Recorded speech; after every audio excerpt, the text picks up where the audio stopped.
at the time, the film scene was more avant-garde, more arty, and there was absolutely no, it was minimal. It was abstract. I remember when I did Bubble People, having people come over to look at it, and that was 82, 83. Yeah. And they were like, oh my God, characters in a costume? Oh, this was like, this immediately was like Abby Childs, right, and the people who were screening, the people who were screening at the Collective and at Millennium were not doing these kinds of films. It was an aesthetic issue. Right. Yes, I remember that. It was an aesthetic issue. I mean, I think that, you know, Richard would show films, you know, in conjunction with Lydia doing a performance and Brian Moran doing a performance. I remember going to the Pyramid one night and I didn't know whether, you know, it was completely dark and there was someone screaming in the stairwell and I didn't know what was going on. That was part of the performance. Well, we didn't use underground for a very specific reason, that because that was time. Well, but it also really referred to the 60s. It referred to the Mika's underground scene. That was the Jack Smith, that was that scene. That was not our scene. In a sense, we positioned ourselves as the club filmmakers. Right. And, you know, with this ironic wink-wink downtown. Well, then we were faced with the question of what are we actually going to show, because we showed a lot of stuff separately in clubs, but also there were some things that I knew I wanted to show, or filmmakers that I wanted to show, that I thought were important in terms of what was going on. You know, I think our success was really due to the way in which we were able to mix different things, because we curate the way in which we pace the shows. I thought was really interesting, because they would start at what? They would start at, we would have 20 people in one night. Yes. And it was mixing performances with films.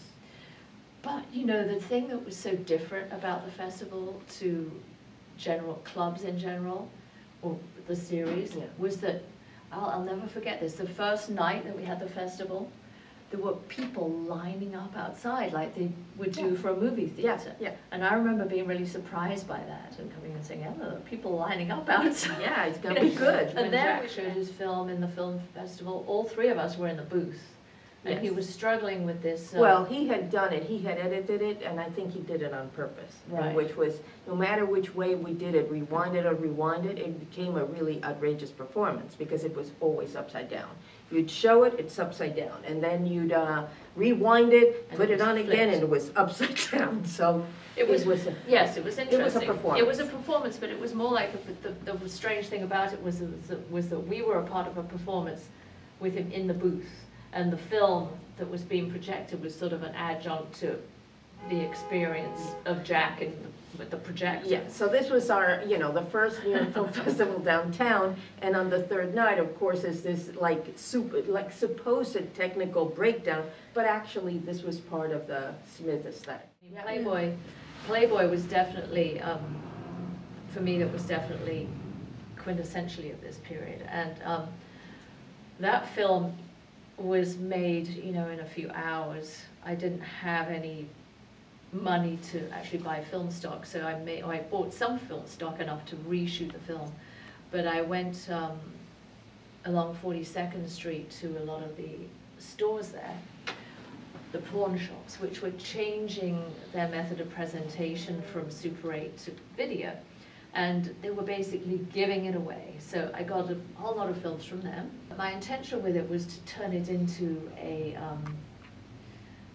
machine, like the old-fashioned stereoscopes or whatever, where you put a certain amount of money in and you get to see a little bit. You were also going to go inside this black rubber booth to see it. And that was really, this was all a part of a presentation, and it was projected against in this rear projection machine, and it was not really broken up, but it was a loop, and it was a continuous loop. When Ella and I were doing the festival, and this became more obvious as the festival went on, we had less time to focus on our own work. While everyone else was making films for the festival, we were too busy organizing to really complete our own work. But I did make a film with Tommy Turner called Rat Trap, and that was a collaborative film, and it was a film about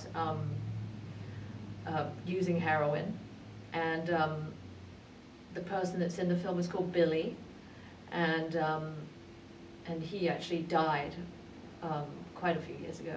The film festival downtown itself was so much a product of a culture and a place and a time, and that I don't think, yeah, for that reason I don't think there's really an equivalent that I'm aware of now.